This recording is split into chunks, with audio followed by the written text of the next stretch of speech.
এই যে গাছ থেকে তেঁতুল গুলা পারলাম, তেঁতুল দিয়ে আমার দাদি এবং কি নানি যারা দেখতাম আবার বাড়িতে যদি বড় মাছ আনতো, বড় মাছের মাথা দিয়ে রান্না করতো। আজকে দাদুর স্মরণে তেঁতুল দিয়ে বড় মাছের মাথা রান্না করব।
কালারটা তো দারুণ হয়েছে।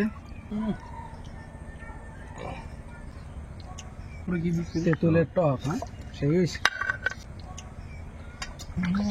পড়ছে রে করলে ইয়ারা পারবেন বড় মাছ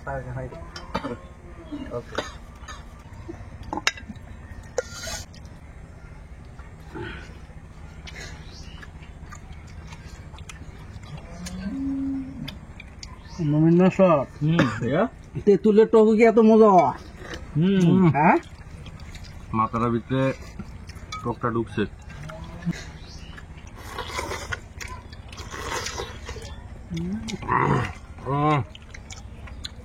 দারুণ না? দারুণ।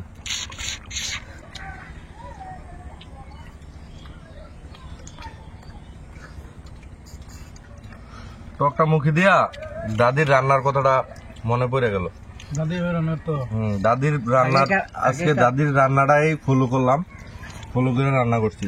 আগেকার মানুষরা মানে বলতে কি আগেকার মামু মুখে লেগে দিচ্ছে।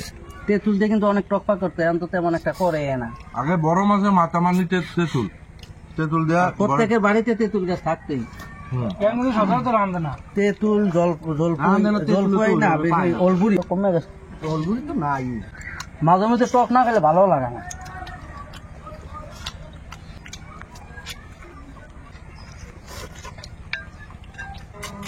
রান্নাটা 19 শতকের রান্নাকে হার মানাইছে। সে আগেকার দাদুদের হাতের রান্না।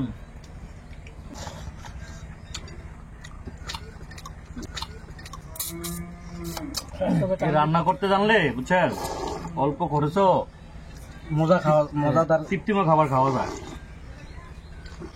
আমাদের পরিবারে যারাই আছেন সবাই ইউটিউব চ্যানেলটা সাবস্ক্রাইব করে দিবেন।